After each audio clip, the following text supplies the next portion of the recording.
What's up, guys? Welcome back to the channel. Welcome to another video. This is going to be a good one. This is between JD Vance and Kristen Welker from Meet the Press. I haven't seen it. I've been wanting to watch more JD Vance interviews and speeches. So this is a part of that. I've never seen this video before, but I kind of skimmed through the comments here, so I know it's going to be a good one. So this first comment says, "This is why I'm glad the legacy media is dying. Ask a slanted question and talk over the guest so nobody hears his answer." Second comment says, "She must really hate having him on since he reveals her level of left-wing bias and stupidity every time." This third comment says, "This lady is a great example of what is wrong with this country." So let's not waste any time and get straight into this. This is before JD Vance was announced to be Donald Trump's vice president. So let's get into it. Good morning. Thanks for having me. Thank you so much for being here. I want to talk to you about the immunity ruling and the implications. This is what Donald Trump said last year about wanting to target his political opponents. Take a listen. I will appoint a real special prosecutor to go after the most corrupt president in the history of the United States of America, Joe Biden, and the entire Biden crime family. Senator, if former President Trump were to win, if you were to be his vice president, would you support him appointing a special prosecutor to go after his political enemies, the Bidens? Has she ever asked the Democrats that question whenever they investigated Donald Trump? Well, first of all, Kristen, I find it interesting how much the media and the Democrats have lost their mind over this particular quote. Donald Trump is talking about appointing a special prosecutor to investigate Joe Biden for wrongdoing. Joe Biden has done exactly that for the last few years and has done far more in addition to that to engage in a campaign of lawfare against his political opposition. I think what Donald Trump is simply saying is we ought to investigate the prior administration. There are obviously many instances of wrongdoing. The House Oversight Committee has identified a number of corrupt business transactions that may or may not be criminal. Of course, you have to investigate to find out. So I think Donald Trump saying, look, let's do the basic work of investigating wrongdoing is a totally reasonable thing for him to do. And frankly, the Biden administration has done far worse. So if you think that what Donald Trump is proposing is a threat to democracy, isn't what Biden has already done a massive threat to our system of law and government? Senator, just to be very... Oh, man. I'm telling y'all, JD Vance just be cooking. Man, I love this guy so much. This is getting good. This is good. clear, though, Joe Biden didn't appoint a special prosecutor. The attorney general did that. Trump was indicted by grand juries. He was found guilty by a jury of his peers in New York. But can we just go back to the core question here? Would you support him taking such an action? It sounds like you're saying, yes, you would. I would absolutely support investigating prior wrongdoing by our government. Absolutely, that's what you have to have in a system of law and order, Kristen. But I have to reject the premise here. Joe Biden appointed the Attorney General, Merrick Garland, who, of course, answers to Joe Biden, can be fired by Joe Biden. So the idea that the Biden administration has nothing to do with the appointment of the special prosecutor, I think, completely betrays a misunderstanding of how our system of government actually works. And of course, Kristen, we have to make this point, Kristen, that the prosecution of Donald Trump in New York, which I think now is fundamentally been thrown in doubt by this immunity case, it was one of the main guys was a Department of Justice official in the Biden administration who jumped ship to join a local prosecutor's office to go after Donald Trump. And yet the DOJ told that doesn't make you question the legitimacy of the prosecution. That's one thing the mainstream media has never questioned, period. Not one time. And he's absolutely right about that. It's a problem. Well, Senator, that happens all the time. People are appointed from Washington, but the DOJ told Congress... Yeah, but they don't take a lesser position. Usually whenever you work in government or you're an executive or of somewhere, you don't go down. You don't go down in pay, in title, in responsibilities. You go up, you elevate, you keep going to the next position. This guy took a pay cut and went down in position to go after Donald Trump. So no, that's why it doesn't make sense to anybody. Testified this week Kristen, that it happens. hold on, Senator, are you really saying, Kristen? Senator, it let me finish my happens sentence, all then the I'll time. let you finish. Hold on. The number. Let me just please. finish this. The Go ahead. DOJ Sorry. told Congress this week it reviewed all communications since Biden took office and found no contact between federal prosecutors and those involved with that case in New York. Can you stick to the substance of the question, though? Let me just ask, because I just want to stick with this line of theory that you are laying out, which is you are saying it's not okay for Joe Biden to weaponize the Justice Department. If it's not okay for Joe Biden to weaponize the Justice Department, as you say, which there's no evidence of that, why is it okay for Donald Trump to do that?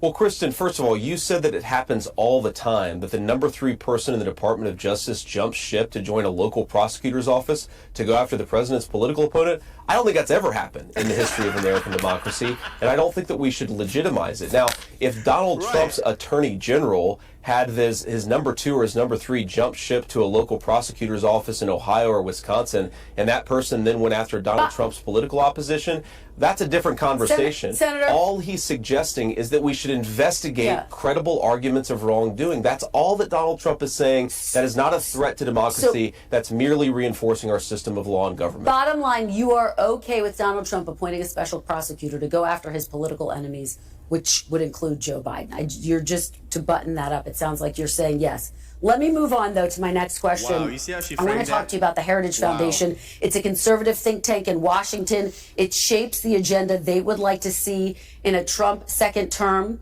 The president said this after the Supreme Court's ruling this week. Take a look. We're in the process of taking this country back. No one in the audience should be despairing. No one should be discouraged. We ought to be really encouraged by what happened yesterday. We are in the process of the Second American Revolution, which will remain bloodless if the left allows it to be. Do you support those calls for a revolution, and would political violence ever be justified? Wow. Well, of course, political violence is never justified, Kristen. You'll have to ask the president of the Heritage Foundation to defend his remarks if you'd like to do that. No, well, I'll tell you what he meant by that. He's saying that whenever Trump becomes president, or whoever the Republican president is, that's what the Heritage Foundation does. It's not just for Donald Trump. It's for whoever the next conservative president is going to be. That's their agenda that they're going to present. And he's saying that once the president is a conservative or a Republican, and if they try to implement these policies or ideas that the Heritage Foundation has, he said these things are going to go through and it's going to be bloodless, because, I mean, we all know the ones that get violent are people that are on the left. So he's saying if they allow it, and since we're in power, right, it's going to be a conservative or Republican president. If he's in power and he's trying to implement these things, it would be bloodless if y'all just get out the way. That's the problem. He's saying that they're going to get violent if the Heritage Foundation or the conservative president or Republican president implements these policies. That's what he's saying, bro. Y'all got to pay attention. I will say, look, the Heritage Foundation does a lot of good work. It does a lot of things that I disagree with, a lot of things that I agree with. What happened to the audio? But it does a lot of good work. It does a lot of things that I disagree with, a lot of things. I will say, look, the Heritage Foundation does a lot of good work. It does a lot of things that I disagree with, a lot of things that I agree with. But the Heritage Foundation is a nonprofit organization that works on public policy, and I think it's an important part of how DC functions and operates. We'll continue to have important conversations in the Republican Party with a whole host of think tanks from the right and from the left as we craft public policy. That's the way the city works, and again, I'm not going to be the person who serves as the spokesperson for the Heritage Foundation. I don't have any affiliation. Sounds like you're distancing yourself from those comments that talk of political violence. Look, Kristen, I certainly don't think political violence is justified. That's certainly actually not what I think that Kevin Roberts was saying to begin with. Exactly. But again, have him on your program to defend what he said, and I think that's the best thing to do. Let me ask you specifically about Project 2025 for our viewers so that they know. It's basically a policy blueprint for a second Trump presidency. It's supported by the Heritage Foundation and other conservative groups. The Biden campaign has said Project 25, quote, should scare every single American. It would give Trump limitless power over our daily lives. Among the things they are calling for is reversing approval of the abortion pill mifepristone. But Donald Trump says he supports access to that pill, actually. Do you support access to abortion medication as Donald Trump does? Well, Kristen, you asked about Project 2025, and I want to be clear here.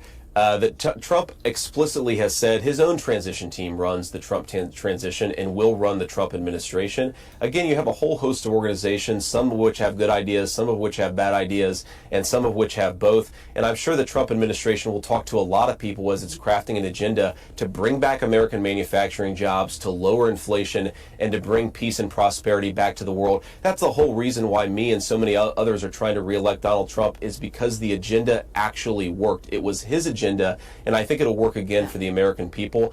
On the question of the abortion pill, what so many of us have said is that, look, we certainly don't, the Supreme Court made a decision saying that the American people should have access to that medication. Donald Trump has supported that opinion. I support that opinion. I think it's important to say that we actually have to have an important conversation in this country about what our abortion policy should be. Donald Trump is the pragmatic leader here. He's saying most abortion policy is going to be decided by the states.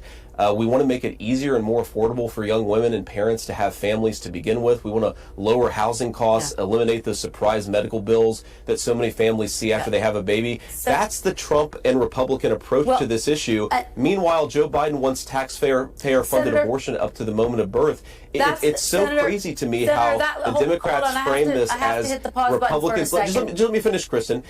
They frame Democrats as being reasonable and pragmatic, when in reality, Republicans are the one trying to find some common ground here. As you know, you see how she tried to interrupt him when he's trying to explain the Democrat side of the policy. She didn't say anything when he was talking about the Republican Trump's policy, which is very moderate, which is very,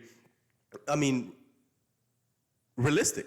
So and then he tried to explain how the left side of their argument, their policy on abortion, is so extreme, and he's articulating it very well. She's not going to let him do that. That's why she's going to cut him off and interject her point or her idea. Watch this. I haven't seen this, but watch. It's because there is a medical... They frame Democrats as being reasonable and pragmatic, when in reality, Republicans are the one trying to find some common ground here. As you know, very few abortions take place later in pregnancy, and almost always because there is a medical emergency.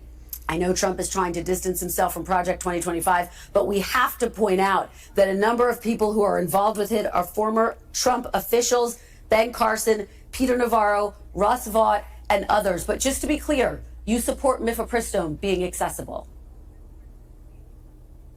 Yes, Kristen, I do. But again, on the Project 2025 issue, what the media and the Democrats are trying to do is attach its most unpopular elements to the Trump administration. It's a 900-page document. I guarantee there are things that Trump likes and dislikes about that 900-page document, but he is the person who will determine the agenda of the next administration. All he said very explicitly is, I am in charge of the next administration because I'm the person running for president. It's just important to make that clarification. Let me ask you something that caught our eye. This is something you wrote in the New York Times op-ed in 2017 about former President Barack Obama. You criticized his policies, but you also said, quote, "It is one of the great failures of recent political history that the Republican Party was too often unable to disconnect legitimate political disagreements from the fact that the president himself is an admirable man. For at a pivotal time in my life, Barack Obama gave me hope that a boy who grew up like me could still achieve the most important of my dreams. For that," you write, "I will miss him. And the example he set," you wrote that just days before Donald Trump was inaugurated. Do you still consider Barack Obama to be an admirable man who you miss? Well, you know, I grew up in a broken family, Kristen, and I just wanted to be a good husband and dad. And certainly Barack Obama, despite my many political disagreements with him, he's clearly a good husband and a father. By the way, I'd say the same thing about Donald Trump, whose children love him. And I think this is one of the things the media often misses about Trump, is how genuinely devoted he is to his family, to his grandchildren, and how part of his pro-life messaging, his fundamental pro-life view, is that we ought to make it easier for more American families to have those thriving children and thriving families. So certainly I think we've been blessed with a lot of good examples across our country. And yeah, absolutely. Was Barack Obama a good president? No. Was he a good husband and father? Yes. So he's still an admirable man? As a father and husband to him, That's just what I said, Kristen. All right. I have to ask you about Veep Stakes. Of course, have you gotten the call from Donald Trump? Has he asked you to be his running mate? I have not gotten the call, Kristen, and I'll certainly, maybe not the first person that I'd let know if that happened, but we'll let the media know if I ever get that call. But most importantly, Kristen, we're just trying to work to elect Donald Trump. Whoever his vice president is, he's got a lot of good people he could choose from.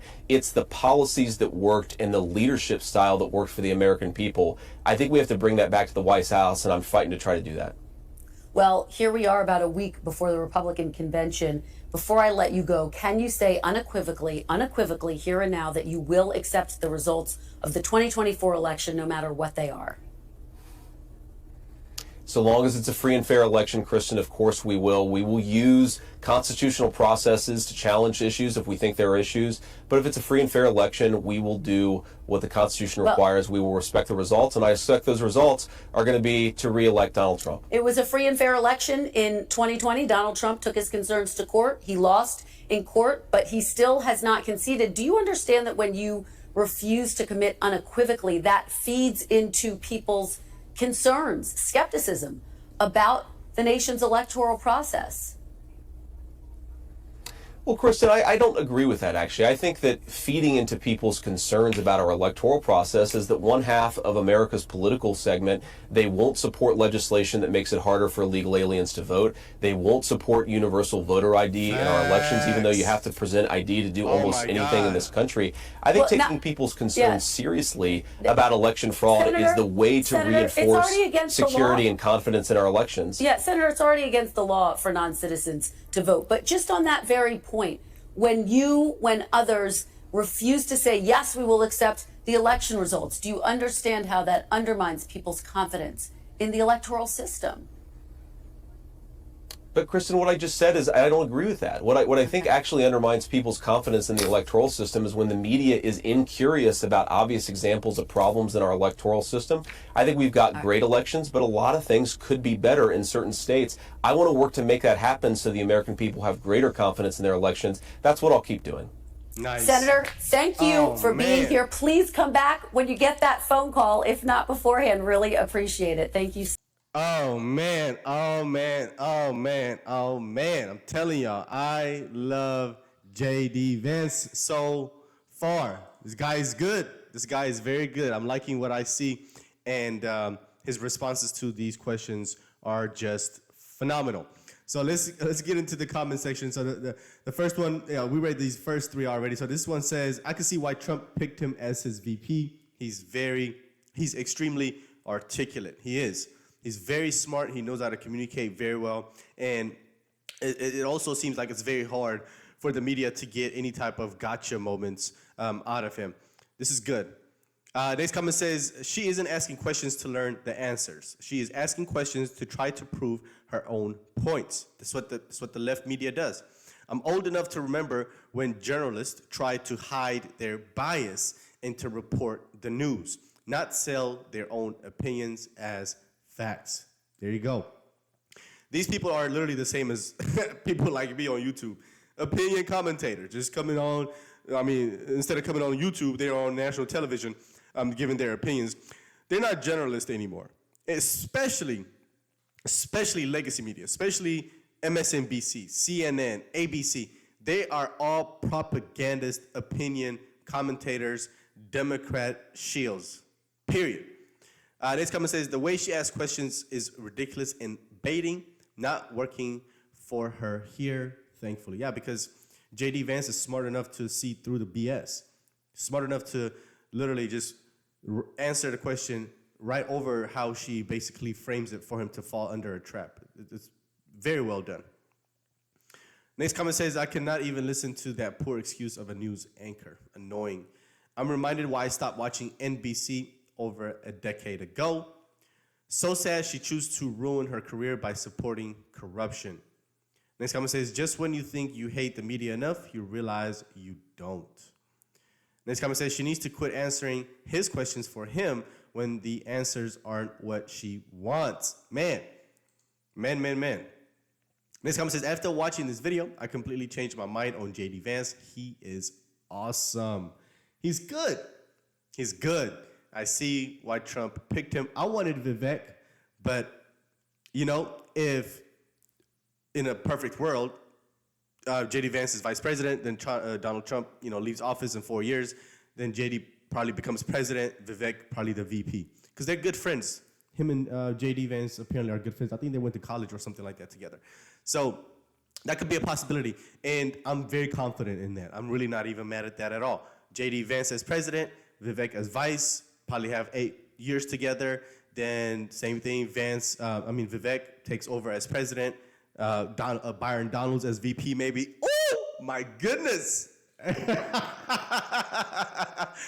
That would be awesome. And then that would give Byron Donalds more experience, right? Because I think he's like his second or third year in Congress. So that would give him more experience in Congress. So I don't know. That might be a good idea. Next comment says, this anchor is so obviously biased the way she tries to shut down the other side's argument. If it wasn't so disturbing, it would be laughable. Yeah. So anyway, hope you enjoyed the video, guys. If you like my content, if you like these videos, hit the like button down below. Tremendously helps the channel out. I appreciate those of you guys that's been supporting me so far. And if you're brand new to the channel, consider hitting the subscribe button for more content. I'll see you guys on the next one. Peace.